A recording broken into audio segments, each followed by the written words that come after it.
গরম গরম, হ্যাঁ।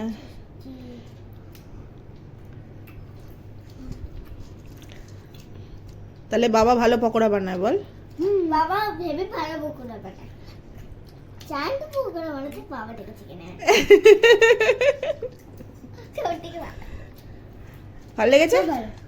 খাও, খেয়ে নাও। তাহলে আজকে আমার ছুটি, আর আমার হাজবেন্ড বানিয়েছে গরম গরম চিকেন পকোড়া। দেখতেই পাচ্ছ কি ভালো লাগছে, আর খুব গরম, ধরাই যাচ্ছে না। বাবু খেয়ে বল তো কেমন হয়েছে?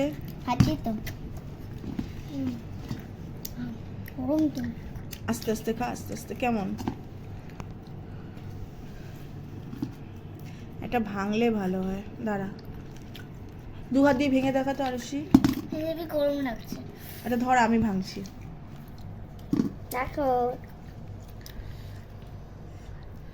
এতটাই গরম, এই দেখ ধোঁয়া উঠছে কিভাবে, কি পরিমাণে ধোঁয়াটা উঠছে, দেখ গরম গরম পুরো একদম। ভালো টেস্টি, আমি ভালো বেশ চুজ করেছি। ঠিক আছে, গরম করিস না বাবু, দেখাতে দে শান্তভাবে। কতটা টেম্পটেটিং।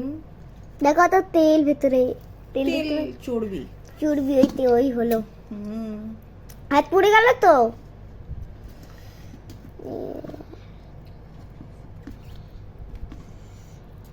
তাহলে আজকে আমাদের সন্ধ্যেবেলার এটা স্ন্যাক্স বন্ধ করে দাও। বুনু খেয়ে যাচ্ছে।